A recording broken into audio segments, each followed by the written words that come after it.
우리 한번 인사합시다. 10월도 승리합시다. 예, 하나님의 은혜로 또 10월이 시작됐습니다. 10월도 하나님 주신 특별한 은혜와 사랑 속에 우리 행복한 한 달이 되었으면 좋겠고요. 또 치러야 될 모든 영적인 싸움에서 하나님의 은혜와 도움으로 승리하는 기가 막힌 한 달이 되어지기를 다시 한번 예수의 이름으로 축원합니다. 자정이 넘어 한 여집사님으로부터 목사님에게 전화가 왔습니다. 밤늦게 오는 전화는 무언가 좋은 소식보다는 불길한 내용의 전화일 때가 많은데요. 뜻밖의 수화기 넘어 들리는 여집사님의 목소리는 되게 유쾌하고 기쁨과 감격에 젖어 있었습니다. 목사님, 오늘 저녁에 세상에 우리 아이가 나보고 엄마라고 이야기했어요. 우리 아이가 나에게 엄마라고 말했어요. 아이가 엄마에게 엄마라고 말하는 것이 뭐 그리 감격스럽고 대단한 일이겠습니까? 그죠? 그리고 그 일이 뭐 대단한 일이라고 자정 넘어 목사님에게 이 여집사님은 전화를 했던 것일까요? 이 여집사님에게는 사연이 있었습니다. 아주 늦게 좀 결혼을 했고 또 그리고 결혼해서 아이를 간절히 원했지만 하나님께서 쉽게 또 이 가정에 아이를 주지 않으셨어요. 그런데 목사님의 축복과 온 교우들의 이 기도 속에서 하나님 그 가정에 새 생명을 주신 거죠. 그런데 안타깝게도 새로운 생명을 얻었다는 기쁨도 잠시 아이가 커가면서 무언가 조금 다르다는 것을 엄마 아빠는 느끼기 시작을 했고 혹시나 또 걱정스러워 병원에 갔는데 아이의 이 정신에 조금 장애가 있다는 진단을 받은 거예요. 얼마나 마음이 무너졌을까요? 그래서 그 아이는 좀 자폐증과 더불어 좀 정신 장애가 좀 와서 말을 하지 못하는 그리고 좀 뭔가 불편한 삶을 살아야만 하는 그런 아기였었습니다. 그러던 그 아기가 5살이 되던 해에 그날 저녁에 비로 엄마에게 처음으로 엄마라고 눈을 바라보면서 말을 터뜨린 거예요. 그 감격이 여러분들은 이해가 되시겠습니까? 그래서 이 5살이 되었던 그 아이로부터 생애 처음으로 엄마라는 말을 들은 그 감격 가운데 기도해 주시고 축복해 주시던 목사님에게 자정 넘은지도 모르고 그렇게 전화를 드렸던 것이죠. 저는 다른 아이들보다 비록 아주 더디고 늦었지만 그럼에도 불구하고 엄마의 바람처럼 조금씩 변화되고 있는 그 아이를 보며 기뻐하던 그 엄마의 모습에서 오늘 우리를 바라보는 하나님의 마음이 느껴지는 것은 왜인지 모르겠습니다. 알고 있는 바와 같이 하나님이 원하시는 것은 하나님의 이 백성들이 예수를 믿고 구원받는 것, 그리고 하나님의 자녀로 새 생명을 얻는 것, 하나님은 이것을 가장 원하시고 바로 이것을 기뻐하시는 줄 믿으시기 바랍니다. 교회 다니는 수많은 사람들이 있지만 그 사람들 중에 다 구원받은 건 아니에요. 다 하나님의 자녀로 새 생명을 얻고 거듭난 것은 아닙니다. 그래서 교회의 뜰에 들어온 하나님의 백성들 중에 정말 예수를 믿고 구원받고 예수를 믿어 하나님의 자녀로 다시 태어나는 것이 모든 성도들을 향한 하나님의 가장 큰 바람과 소원입니다. 그런데 여기서 끝나는 것이 아니라 하나님은 자녀로 태어난 우리들이 날마다 인격과 믿음의 영역에서 자라고 성장하기를 원하시고 바라시는 분이라는 거죠. 오늘 함께 읽었던 본문에서도 그런 우리를 향한 하나님의 소박한 소원과 마음이 기록되어 있습니다. 함께 읽은 본문 13절에서 15절까지 조금 의미를 묵상하며 제가 여러분들 한번 읽어드릴 테니 들여다보십시오. 우리가 다 하나님의 아들을 믿는 것과 아는 일에 하나가 되어 온전한 사람을 이루어 그리스도의 장성한 분량이 충만한 데까지 이르리니 이는 우리가 이제부터 어린아이가 되지 아니하여 사람의 속임수와 간사한 유혹에 빠져 온갖 교훈의 풍조에 밀려 요동하지 않게 하려 함이라. 오직 사랑 안에서 참된 것을 하여 범사에 그에게까지 자랄지라. 그는 머리니 곧 그리스도라. 아멘. 하나님이 우리들에게 원하시는 것은 우리가 예수 믿고 부자 되는 것 아니에요. 예수 믿고 장수하는 것, 예수 믿고서 아프지 않고 우리가 무병, 장수, 부귀영화 누리는 것, 예수 믿어도 우리의 동일한 소원과 바람인데 하나님의 바람은 그런 무병장수와 부귀영화가 아니라 우리가 하나님의 맏아들인 예수님처럼 그분을 닮아가고 믿는 횟수만큼 신앙생활의 연수만큼 인격과 믿음이 자라나기를 원하는 아주 소박한 이 꿈과 소원을 자녀들인 우리들 향해서 가지고 계시다는 것이죠. 하나님의 걱정과 안타까움은 하나입니다. 하나님의 자녀라고 일컫는 주의 백성들이 만년 영적 어린아이들로 머물러 있는 것, 하나님은 이것을 안타까워하시고 아파하신다는 것이죠.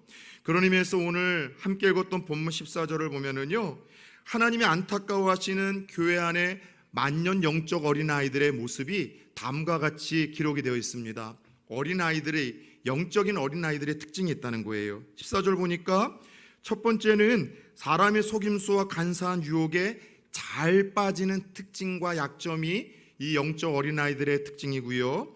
두 번째는요, 온갖 세상 교훈의 풍조에 밀려서 요동하는 모습, 자주 흔들리는 이 모습이 영적 어린아이들의 특징이라 우리에게 알려주십니다. 어제 저녁에 이제 6학년이 된 제 아들에게 그동안 쳐왔던 장난을 아내와 다시 한번 쳤어요. 하율아, 이제서야 너의 출생의 비밀을 엄마 아빠가 이야기하는 것을 미안하게 생각한다. 사실 너 엄마 아빠 새끼 아니야. 너 다리 밑에서 주워왔고 10몇 년 전에 너네 엄마는 호떡 장사를 하고 있다. 사실 어려서부터 제가 이 오남매로서 저희 형님하고 누님들한테 끊임없이 들었던 그 얘기이거든요. 근데 어려서부터 저는 얼마나 순수했는지요, 그 이야기를 듣고 울기도 했고요, 거짓말 안 하고요, 한 번은 진짜 저희 호떡 장사를 하는 엄마를 찾아 가출을 한 적도 있었습니다. 근데 어제 그 동일한 장난에 지금까지 잘 속았던 저희 막내 아들이 이렇게 얘기를 하더군요. 아빠, 제가 3번이나 속았는데 더 이상 속을 나이는 아니죠. 꼴 같지 않아. 6학년밖에 안 된 게 더 이상 그런 이제 이 속임수에 넘어가지 않는다는 거예요. 아이가 자라난다는 것은 말도 안 되는 속임수에 넘어가지 않는데, 아이들의 특징은 뭐예요? 잘 속는다는 거예요. 그것만이 아니죠. 아이들의 특징은요, 자주 감정의 기복으로 인해서 흔들려요. 자주 삐치고 토라지고 자기밖에 모르고 다투는 것이 어린아이들의 특징인 것처럼, 영적으로 성숙하지 못한 영적 어린아이에게도 똑같은 모습이 드러난다라고 오늘 사도 바울을 통해서 하나님은 우리에게 말씀해 주십니다. 영적인 어린아이들의 특징이 뭐냐? 성숙하고 성장하고 견고한 믿음을 갖지 못하면은요, 이단의 유혹과 잘못된 진리에 잘 빠지고 속아요. 우리 평범한 사람들이 볼 때는 어쩜 저런 말도 안 되는 것들을 믿고 따르고 저런 것을 붙들고 나아갈까 싶은 것들인데도 그들은 그걸 믿어버려요. 이단에서 잘못 가르친 그 헛된 이야기를 믿고요, 그 이단의 어떤 잘못된 교주나 지도자라고 하는 사람이 하는 이야기를 성경의 진리보다도, 섬기고 있는 교회의 담임 목사의 말씀보다도 더 신봉하고 따르는 아주 비상식적이지 않는 모습들을 보이게 되는데, 이게 영적으로 어린아이들의 특징이라고 이야기를 합니다. 그것만이 아니에요. 영적인 어린아이들의 특징은 뭐냐면은 잘 요동친대요. 세상의 문화와 가치관에 따라 잘 휩쓸리게 되어지고, 그리고 감정의 기복이 심해져서 무언가를 맡겨놔도 좀 안정된 모습이 없는 거예요. 봉사에 직분을 맡기든 직분을 맡겨놓든, 어떨 때 막 좋을 때는 모든 일들을 혼자 감당할 것처럼 그렇게 열심을 내지만, 어떤 때는 여러분 보이지도 않게 막 잠수를 타거나, 그래서 마치 물가에 아이를 내다 놓은 부모들처럼 그 아이를 지켜보는 그 눈빛이 편치만은 않은 거예요. 또 혹시 일 저지르는 건 아닌가? 사고 내는 건 아닌가? 문제가 터지는 것은 아닌가? 이것이 영적 어린아이들의 특징이기 때문에 우리의 아버지가 되시는 하나님은요, 이런 영적 만년 어린아이들의 모습에서 벗어나 흔들리지 않는 믿음과 인격과 견고한 신앙을 갖기를 원하신다라고 우리에게 말씀을 하세요. 그런데 우리가 흔들리지 않는 신앙의 성숙, 또 우리 성장, 믿음의 진보의 그 목적이 어딘가 하면, 나보다 조금 더 믿음 좋아 보이는 앞에 앉아있는 집사님이나 어떤 권사님이나 어떠한 이 장로님이 아니라, 따라서 해봅시다. 예수 그리스도까지, 하나님의 맏아들인 예수 그리스도까지 우리의 믿음과 인격이 성장하고 성숙하고 견고해지기를 원하신다는 하나님의 바람과 마음을 오늘 말씀을 통해서 우리들에게 던져주고 계시다는 것이죠. 따라서 성도들이 기도해야 될 중요한 기도 제목과 가져야 될 소원은 이거예요. 하나님, 영적 만년 어린아이의 신앙에서로부터 작별케 하여 주옵소서. 어린아이의 신앙으로부터 내가 이별케 하여 주시옵시고, 믿는 만큼, 섬기는 만큼 신앙과 인격이 자라나고 성장해지고 견고해지는 하나님의 자녀가 되게 하여 주옵소서. 저와 여러분의 기도 제목과 하나님의 소원을 따른 동일한 마음의 소원이 되어야 될 줄 믿습니다. 그렇다면 어떻게 성도들이 어린아이의 모습에서 벗어나 흔들리지 않는 성숙하고 견고한 신앙을 가질 수 있을까요? 먼저 여기서는 우리가 신앙의 성숙의 이름에 있어서 깨트려야 될 두 가지 고정관념이 있음을 말씀해 드리고 싶습니다. 성숙과 성장과 관련돼서 성도들이 알게 모르게 가지고 있는 고정관념이 있는데 이것이 좀 먼저 깨져야 될 것 같아요. 첫 번째, 성숙, 성장은 믿기만 하면, 교회만 다니면 자동적으로 주어진다는 고정관념을 가지고 있는데 깨트리셔야 됩니다.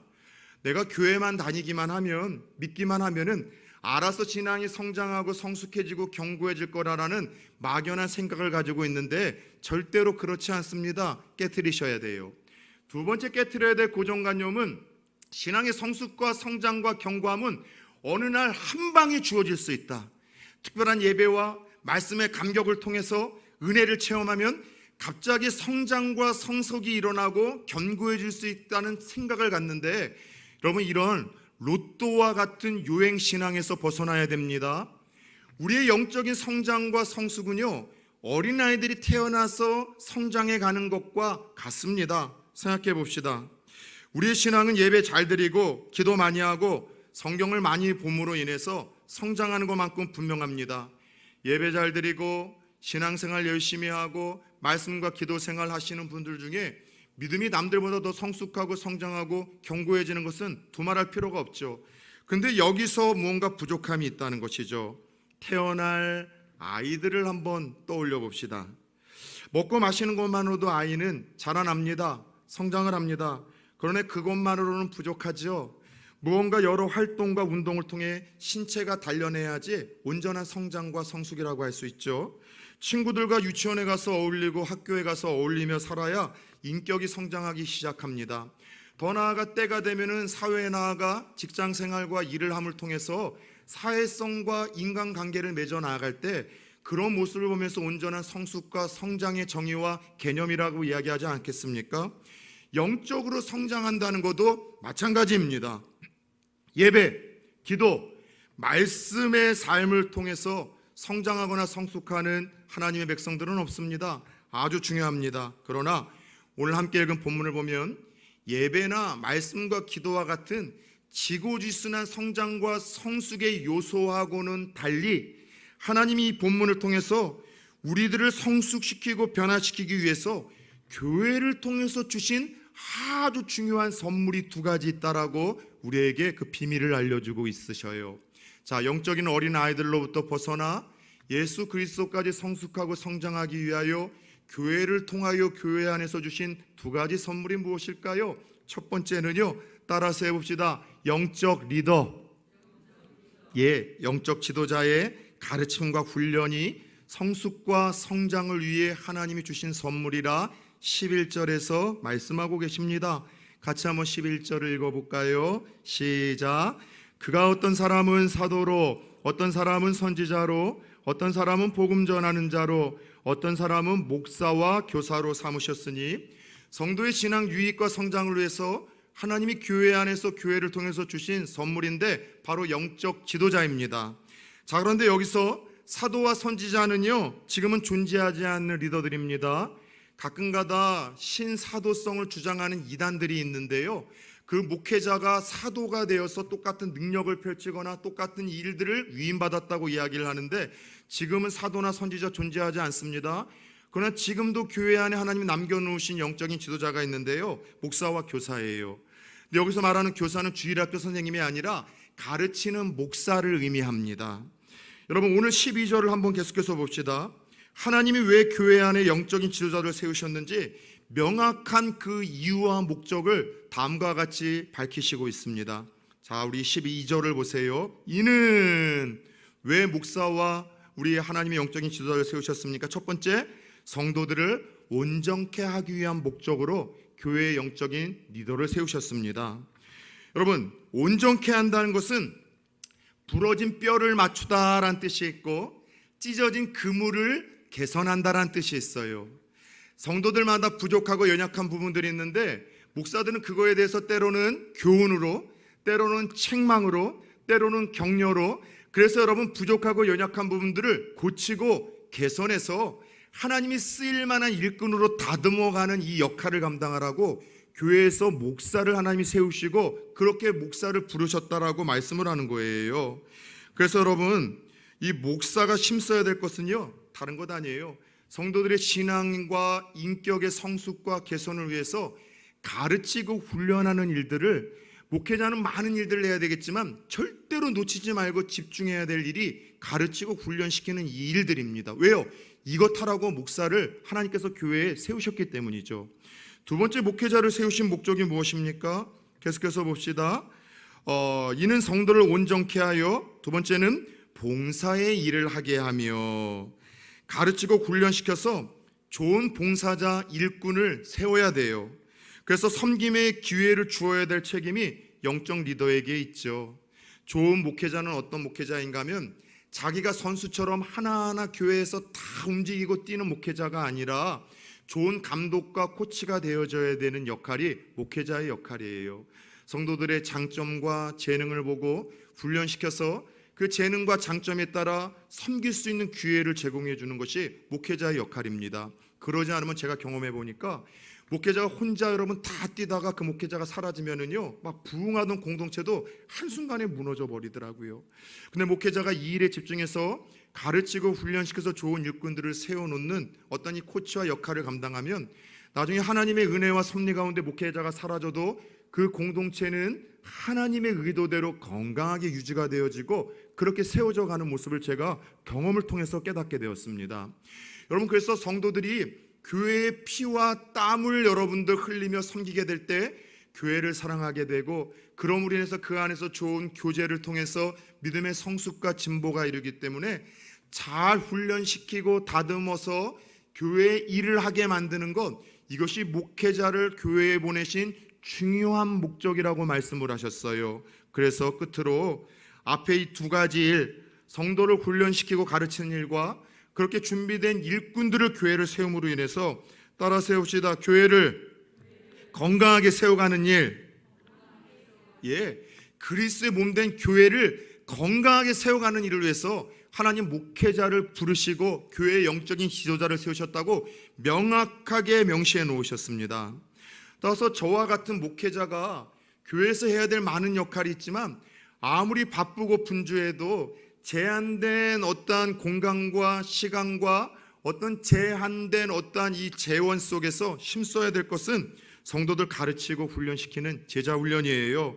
그래서 성숙하게 만들고 그리스도의 몸된 교회를 건강하게 세워가는 일이 목회자가 여러분 하늘이 두 쪽 나도 집중하고 포기하지 말아야 될 가장 중요한 사명이라 할 수 있습니다. 그래서 참된 목회자는 성도가 주께서 쓰실 만한 좋은 일꾼, 제자로 변화되는 일에 생명을 걸고 시간을 쏟고 집중해야 될 사람입니다. 여러분, 저는 코로나 사태로 인해서 제일 안타까운 것이 사실 언젠가도 이야기를 했지만 제 목회 철학에 담겨있는 제자 훈련 사역이 잠깐 멈췄던 거예요. 좋은 날이 곧 오겠지 싶어서 조금만 기다렸다 해야 되겠다는 생각 속에 1년 반이 훌쩍 지나가 버렸고, 다시 한번 또 시작을 하려고 할 때 이 대유행의 코로나가 확산이 되어져서 좀 고민을 했을 때 저는 하나님 앞에 기도하면서, 하나님, 그럼에도 불구하고 최선의 길이 멈췄다면 차선으로라도 하나님 이 일을 포기하고 싶지 않습니다 라고 기도하는 가운데 우리 확신반을 처음으로 영상으로 진행을 한번 해보게 되어졌어요. 다소 불편함은 있더군요. 또 그리고 돈도 좀 많이 들어가더라고요. 그리고 역시 밤늦게 하다 보니 또 시간도 저런분도 부담도 되고, 처음으로 영상을 하다 보니 10몇 년 동안 쓰던 교재를 제가 밀어버리고 하나하나의 교재를 새로운 커리큘럼과 더불어 비록 5주지만 만들어가면서 진행을 하고 있어요. 여러분, 그거 안 해도 저 안 쫓아내실 거잖아요. 그거 안 한다고 해서 사례를 좀 적게 주시겠습니까? 그거 안 하고 지금처럼 설교만 열심히 준비하고 잘 전하고 성도님들 여러분 신방하고 권면하더라도 좋은 목회자로 지금껏 존경하고 사랑해 줄 겁니다. 아니었는가? 정말 착각이나 모르겠지만 저는 그렇다라고 생각을 하고 있어요.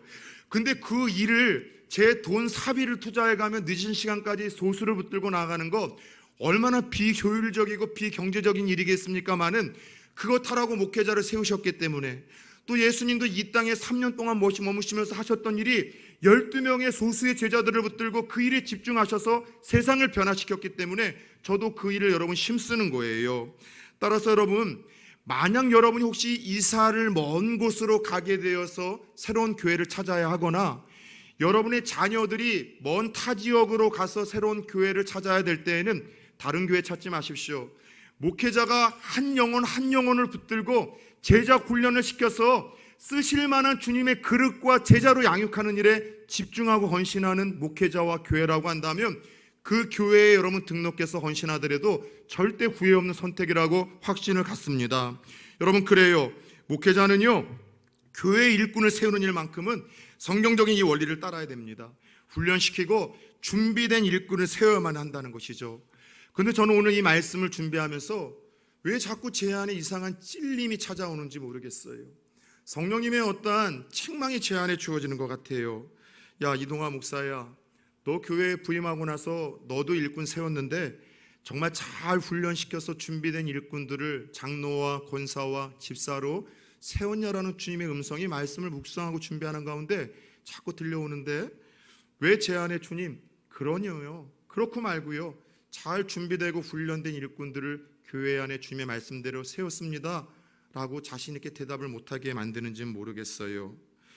훈련받지 않고 준비되지 못한 성도들을 혹시나 교회의 연수가 오래되었다는 것 때문에 그분의 자존감을 위해서, 그분의 명성을 위해서, 혹은 여러 이유로 인해서 혹시 그렇게 일꾼들을 세움으로 인해서 그분들도 그 직분과 그 맡겨진 그 사역의 짐을 제대로 깨닫지 못하고 무게감을 알지 못하고 가치를 알지 못해서 그렇게 직분으로 세워졌는데도 불구하고 그렇게 몸된 교회를 잘 섬기지 못하는 모습 보면서 또 때로는 그러한 일꾼들을 세웠다는 그 주님의 책망으로부터 먼 훗날 피해갈 길이 없다라는 생각 속에 이 말씀이 얼마나 두렵고 불편했는지 모르겠습니다. 세워놓으면은 더 헌신하고 잘하지 않을까라는 그런 작은 기대감 속에 물론 부응하시는 분도 있지만은 그 세워진 그 직분의 가치와 무게감을 알지 못하고 오히려 무엇 하나 교회 안에서도 더 하나의 감투를 씌워놓고 하나님으로부터 큰 책망의 짐을 그분에게 씌워져 가는 모습을 보면서 마음에 불편함이 있는 그런 양심의 가책을 좀 받았어요. 사랑하는 여러분, 그래서 앞으로 부산 초원교회에서의 직분자들은요, 다른 이들이 아니라 준비되어지고 훈련되어진 직분자들이 세워질 수 있도록 여러분들 그런 분들을 세워주시고 그런 분들을 세워야 된다라고 이동화 목사를 체근해 주시기를 부탁드리겠습니다.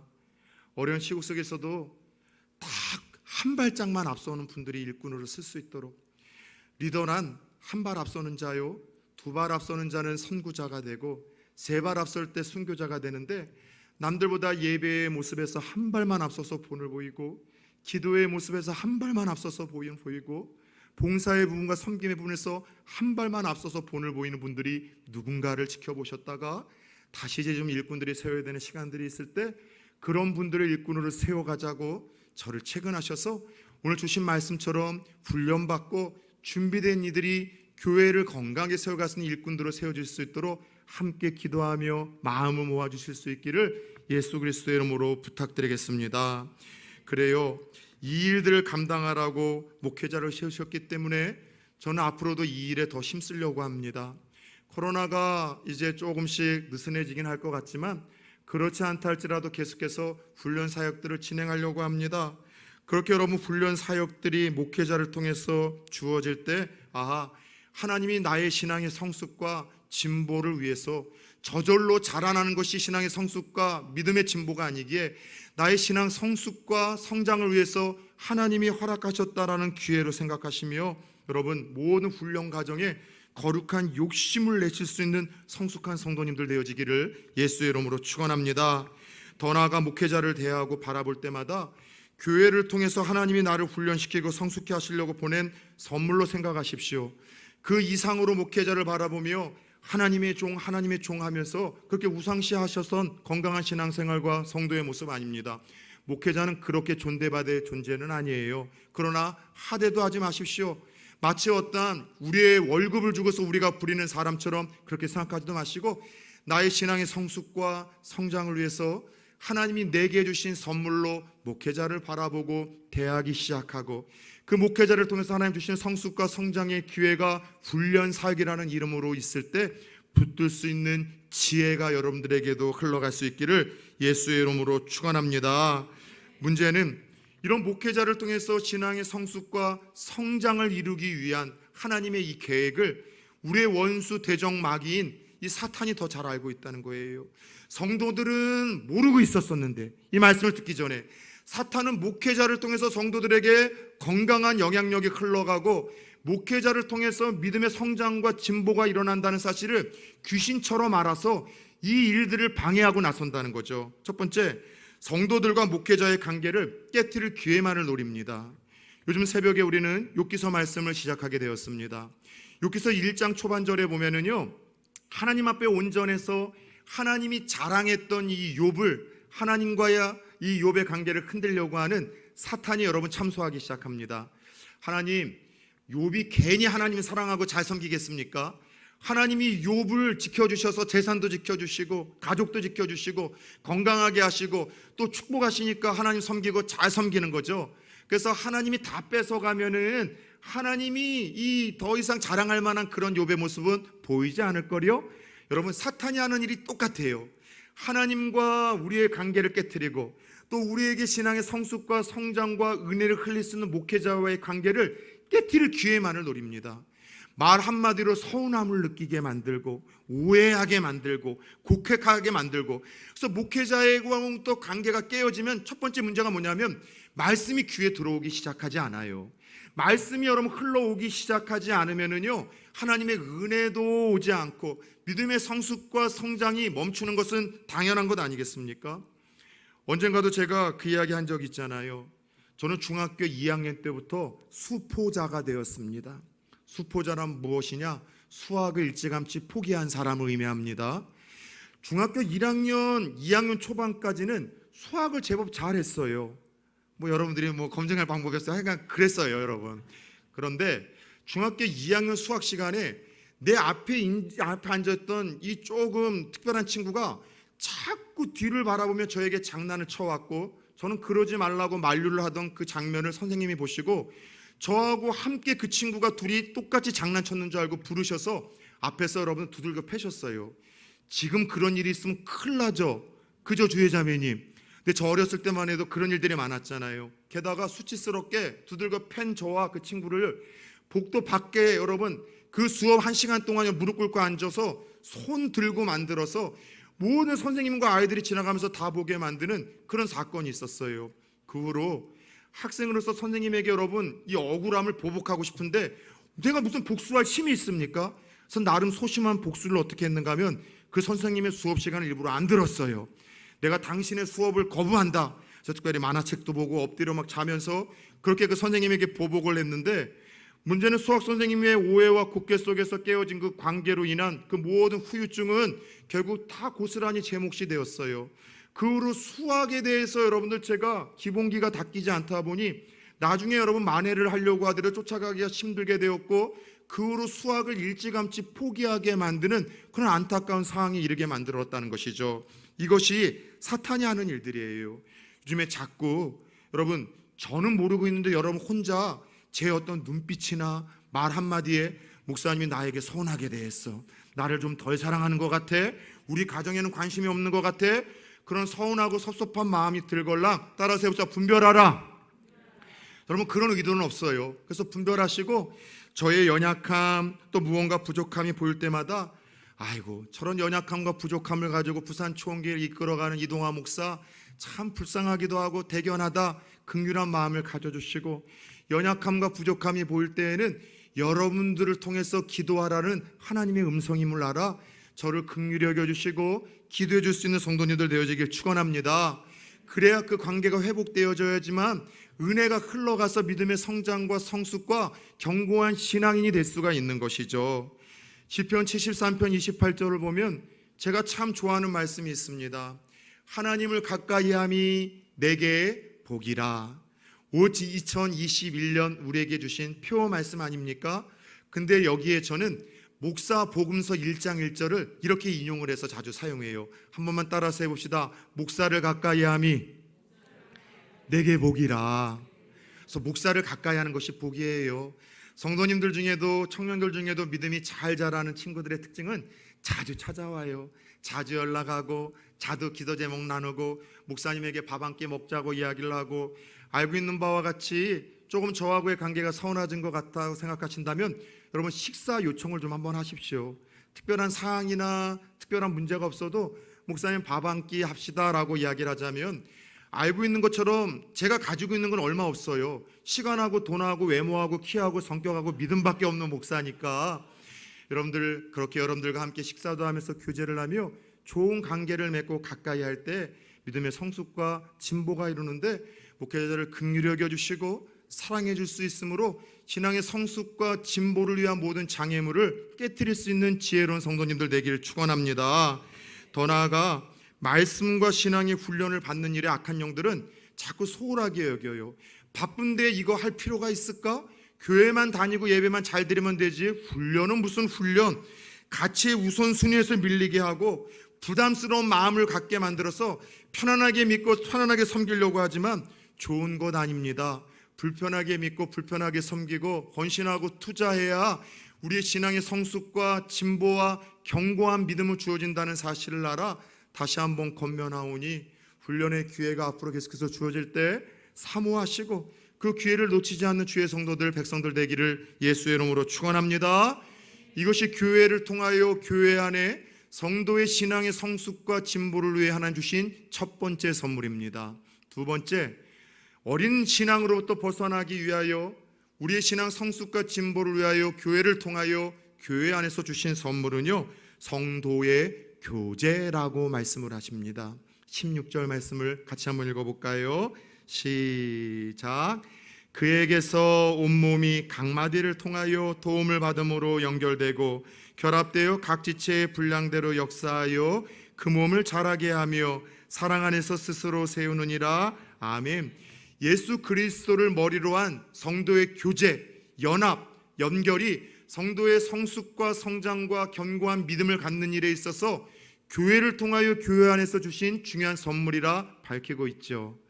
자, 우리 신앙의 성숙과 성장이 예배와 말씀과 기도 외에 교제라는 사실에 대해서 처음은 조금 의아해했습니다. 저 개인적으로. 그러다가 이런 생각이 좀 들었어요. 지금부터 하는 이야기는 뭐 절대적인 이야기는 아니고 개인적으로 보편적으로 느낀 생각이니까 양해하고 들어주십시오. 제가 볼 때 좀 더 인간관계를 잘 맺고 사회성이 좋으신 분들, 그리고 무언가 여러분들 조금 이렇게 조금 야무진 사람들의 특징은 뭐냐면은 형제가 많은 집에서 태어나고 자라온 이들에게 그런 모습이 보이는 것 같아요. 예, 물론 뭐 외동아들, 외동딸들로서도 야무지고 지혜롭고 사회성과 인간관계가 좋으신 분들이 참 많습니다. 그런데 보편적으로 제 경험으로 볼 때 무언가 좀 저 친구 참 저분 야무지다, 참 지혜롭다, 예의가 바르다, 참 사회성이 좋거나 인간관계가 좋다고 생각되어지는 분들의 뒤를 보면은요, 항상 형제가 좀 많은 그런 데서 자라오신 분들이 많더라고요.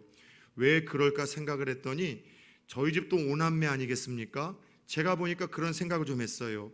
형제가 많은 집에서 살다 보면은 조금 긴장하거나 머리 굴리지 않으면 자기 몫을 항상 뺏겨버려요. 그래서 뭔가 부지런해야지 먹을 거 조금이라도 내 거 더 챙기고요, 머리를 굴려야지 내가 먹을 목 형제들에게 뺏기지 않고 내게 되죠. 형들과 누나에게 함부로 기분 나쁘다고 대들었다가 다른 형들이나 누나한테 맞아가지고서 아하, 윗사람에게 대들거나 까불거나 큰일 나는구나. 또 누군가의 관계가 좀 불편하면은 그로 인하여 힘들다 보니까 이런 관계가 불편해서는 안 되는구나, 풀어가야 되는데 이렇게 풀어가야 된다라는 생각을 형제들과 부딪혀가면서 공동체를 통해서 깨닫게 되어져서 예의도 발라지게 되고 야무지게 되고 지혜롭게 되어지고, 더 나아가 여러분 무언가 사회성과 인간관계가 조금 탁월해지는 것이 아닐까 싶어요. 이와 같은 유익을 교회 공동체로 그대로 가지고 와서 대입하자면은 교회 공동체를 통해서 신앙의 성숙과 성장이 일어난다는 이 말씀이 상식적으로 이해가 되어지는 거예요. 가장 힘든 훈련의 장소는 저는 교회 공동체라고 생각합니다. 가장 힘든 신앙의 인격, 이 훈련의 장소는 전도회라니까는요, 섬기는 봉사부서라니까는요, 나와 성격이 다르고 성향이 다르고 기질이 다른 여러 사람들과 부딪혀가면서 여러분 그들과 어울리는 이 기술을 배우게 되어지고, 내 자신을 내려놓는 성숙함을 배우게 되어지고, 그들을 끌어안을 수 있는 넓은 여러분 이 그릇을 여러분 그 공동체를 통해서 부딪히는 가운데 넓혀가고 만들어 간다는 것이죠. 지난주에 신천지에서 탈퇴한 이들의 설문 내용을 집약해서 만든 신천지와 관련된 책 한 권을 구입해서 좀 정독을 했습니다. 요즘에 신천지들이 코로나를 통해서 조금 한 방 맞고 잠잠해지더니만 다시 지금 들끓고 일어나고, 세상에 저희 교회 일주일에 한 번씩 이제는 자기가 신천지라고 이야기를 하면 전화번호까지 적어서 목사인 저보고 읽고 회개하라고 집어넣고 가요. 제가 그걸 여러분 그냥 볼 수 있겠습니까? 잘됐다, 전화번호 적어서. 전화를 해서 큰 소리 쳤죠. 이 말은 더 센 놈 있으면 데리고 와서 한번 논증 한번 해보자. 근데 그 후로 아직까지는 이제 또 안 보내고 있어요. 그래서 신천지에 대해서 조금 더 새로운 관점에서 최근에 나오신 분들의 이야기를 듣고 싶어서 제가 그 책을 보다가 제가 깨달은 것이 있어요.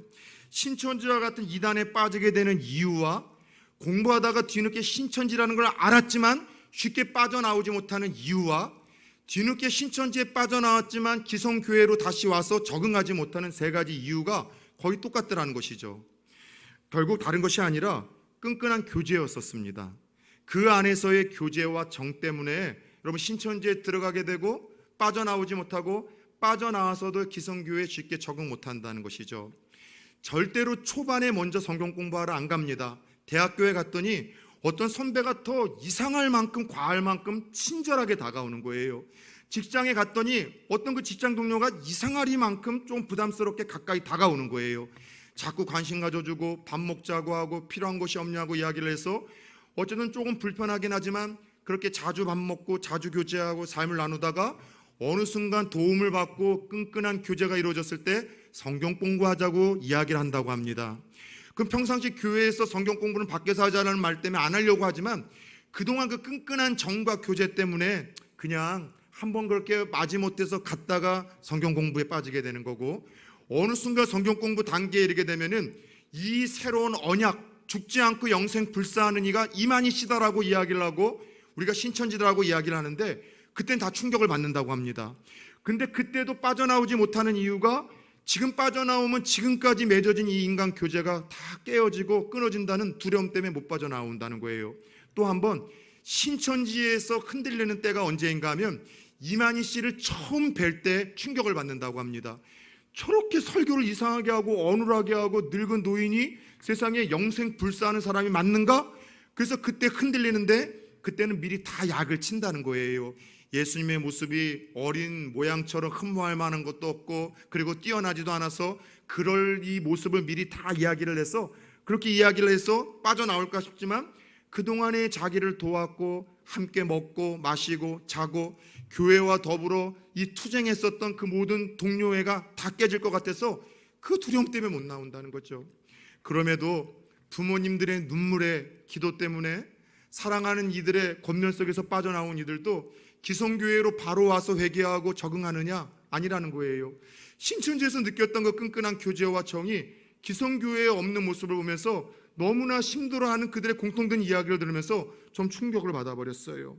자주 만나서 자주 이야기를 나누고 자주 먹고 자주 함께 기도해주고 속 이야기를 터놓고 수고하다 보니 정이 들어 그 교제권 때문에 빠져나오지 못하고 지금도 힘들어한다는 그 이야기를 듣고 계속해서 제 안에 여러분 들려오는 이와 같은 질문이 있었어요.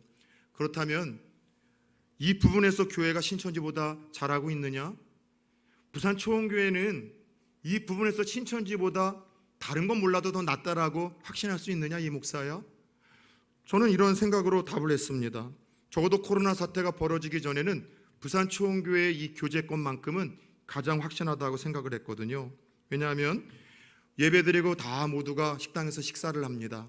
식사 후에는 우리 여전도회, 이여전도회들은 그렇게 여러분 청소하시고 식당 또 봉사 다 하시고 식당에서 모여 교제들 하시다가 오후 예배 드리시고 또 우리 청년들 흩어서 예배 드리다가 오후 예배 드리고 또 끝나서 같이 또 차도 마시고 밥도 먹으러 가고 일남전도회는 4층에서 우리 일여전도회는 2층에서, 우리 또 젊은 아기를 둔 우리 여전도회 또 남전도회들은 2층 교육관에서 다 모여서 그렇게 교제를 나누며 함께 또 우리가 여러분 은혜와 아름다운 정들을 가졌어요. 2년에 한 번씩은 전교인들이 우리 한 장소를 섭외해서 1박 2일 동안 어린아이부터 어른들까지 레크레이션도 하고 말씀도 나누고 밥 먹고 같이 자면서 그런 우리 가족의 끈끈함도 느꼈죠. 특별한 어떤 이 전도 축제라든가 그리고 추수감사절 때에는 막 기간별 찬양 축제라고 해서 서로 막 옷도 빌려서 같이 찬양도 하면서 이런 교제가 막 있었었는데, 코로나가 터지고 나서 금방 끝날 거라고 생각했다 거의 한 2년이 되도록 이런 끈끈한 교제와 사랑이 부산초원교회 여러분 없었다는 것이죠. 그러다 보니까 여러분 저는 이 부분에서 참 많이 아쉬움이 좀 떨어졌어요. 그래서 적어도 코로나 이후로 등록하신 새가족분들에게는 부산초원교회 이런 따뜻한 사랑과 가족과 같은 교제가 경험되어지지 못한 분들이 덜어 있겠다는 생각이 들리니 많이 좀 마음이 좀 무거운 거예요. 그래서 최근에 코로나가 터진 후에 부산초원교회 등록하시고 한 가족이 되신 새가족들에게 권면합니다. 교회가 상식적이고 신앙적인 교회다 보니 정부 방역 지침을 따라 섬기다 보니 잠깐 교제가 멈췄어요. 성도님들의 생명도 지켜드리고 이웃들의 생명도 지키고 재산도 지켜주는 것이 하나님의 뜻이라는 확신 때문에. 그러나 잠깐 교제가 멈춰져서 이런 아름다운 교제와 정을 나누지 못하는 이 부분에 있어서 조금만 기다려 주십시오. 아마 이제 곧 회복이 될 거예요. 그런데 더 나아가 여러분 새가족만이 아니라 헌가족에게 또 권면을 하고 부탁드리겠습니다. 새가족의 반대말이 헌가족인데 이 말만 바꾸면 이상한 것이 많아요. 상남자는 괜찮은데 상여자는 이상하고, 될 놈도 되게 하신 하나님의 은혜를 여전도사님들만 모인 곳에서 좀 말을 바꿔보려니까 이상해서 못 바꾸겠더라고요. 헌가족들에게 부탁드리겠습니다. 특별히 전도회 임원들 계십니까? 부탁을 드리겠습니다. 한 달에 한 번은 예배 후에 전도회 회원들이 모일 수 있는 기회를 만들어 주세요. 5층 옥상이 있잖아요. 파라솔 쳐놓고 10명은 앉을 수 있어요. 15분만이라도 옥상에 올라가셔서 서로 우리가 이름을 불러주고 어떻게 지냈는지 이야기를 나누고 기도해주고 가는 거는 청년들이 해왔던 것처럼 할 수 있잖아요. 전도회별로 여러분 식당에 널찍감치 앉으면은요 코로나 걸리라고 해도 안 걸려요. 4층에 여러분들 소예배실에 가서 널찍하게 앉으면은요 여러분 전도회가 함께 얼굴 보면서 교제하더라도 코로나 문제 없어요. 2층에 여러분 그 넓은 장소에서 여러분 둥그렇게 앉아가지고서 서로 잠깐 교제하는 거, 먹고 마시지 못하지만 서로 눈빛을 마스크 너머로 보면서 어떻게 지냈는지, 기도 제목은 무엇인지 우리가 하나라는 사실을 하나만 느끼게 해줘도 최선의 방법은 멈췄지만 차선으로 모일 수는 없지만 만날 수 있는 공동체가 되는 것 아니겠습니까? 그래서 여러분 신앙의 성숙과 성장과 견고함은 이런 영적인 교제권에 있다는 사실을 기억하시고, 제 이야기를 아시잖아요. 방역 지침을 무시하는 거라든가 그걸 소홀히 대하라는 것이 아니라 지킬 것 지키면서 여러분들 그렇게 한 달에 한 번이라도 전도회 임원들이 여러분 다음 주서부터 모임을 가져주시기를 축원합니다. 5층 옥상에 파라솔 피겠습니다. 여러분 그리고 장소들 미리 선정하셔서 단 10분이라도 예배 후에 그렇게 손잡진 않지만 기도 제목 나누고 함께 우리 힘쓰고 함께 우리가 한 가족이라는 사실을, 당신 혼자가 아니라는 사실을 밝힘으로 말미암아 서로 우리가 피차간에 무난하고 연합하고 교제를 통하여 그리스도의 사랑도 경험하고 우리가 한 가족이라는 것도 피부로 느끼고 믿음과 신앙 인격의 성장과 성숙의 기회를 놓치지 않는 우리 전도의 임원들 되어질 수 있기를 예수 그리스도의 이름으로 부탁드리겠습니다. 사랑하는 여러분, 하나님은 자녀인 우리들이 날마다 그분의 맏아들인 예수님처럼 자라나고 성장하기를 원하세요. 코로나라는 사회적인 질병이 있고 각 개인마다 저마다 이러저러한 병이 있겠지만 그 질병 치레 속에서도 부모의 마음은 자라고 자녀가 성장하기를 원하는 것 아니겠습니까? 하나님의 마음이 그래요.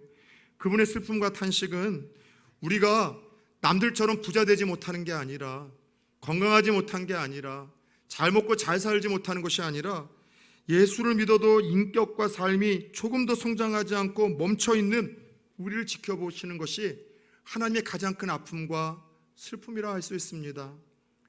저는 오늘 설교 초반에 자정 넘어 비로소 5살이 된 그 아이에게 엄마란 소리를 처음 들었던 그 감격 속에 목사님에게 전한 한 여집사님의 이야기를 들려드렸습니다. 며칠이 지나 저녁 때 여집사님에게 다시 한번 전화가 목사님에게 왔다고 합니다. 근데 며칠 전 자정 넘어서 들리던 수화기 너머의 기쁨과 감격과는 달리 뭔가 많이 침체되어 있고 좌절되어 있는 목소리로 여집사님이 이런 이야기를 하시더래요. 목사님, 우리 아이가 얼마 전에 나한테 엄마라고 했는데요, 이제는 모든 여자들한테 다 엄마라고 말해요. 모든 여자들에게 다 엄마라고 말한다는 거예요. 아주 느리고 더뎠지만 조금의 성숙과 변화로 인하여 감격하던 그 엄마의 마음, 그러나 시간이 지나도 그 성숙과 변화가 멈춰버리고 조금도 자라나지 않는 아이를 보면서 아파하던 엄마의 마음 속에서 왜 오늘 이 시대에 우리 하나님의 백성들을 향한 하나님의 마음이 느껴지고 하나님의 모습이 보이는지는 모르겠습니다. 사랑하는 여러분, 얼마나 성숙하셨습니까? 작년 한 해 동안, 올 한 해 동안 얼마나 성장하셨습니까? 여러분의 믿음은 얼마나 견고해지셨습니까? 오늘 주신 말씀처럼 자라나지 않는 영적 어린 신앙과 작별을 구하십시오. 이별을 구하십시오. 그리고 하나님, 이 가을의 모든 자연 만물이 살아있음을 농익어 감으로 증명하듯 내가 살아있고 하나님의 영적인 자녀로 새 생명이 있고 구원받은 당신의 자녀라는 그 증거가 아주 조금씩 더딜지라도 나의 신앙의 변화와 인격의 변화와 견고한 신앙의 모습으로 증명되어지게 하여 주옵소서. 10월 한 달이 그런 한 달이 되어질 수 있기를 주 예수 그리스도의 이름으로 축원합니다.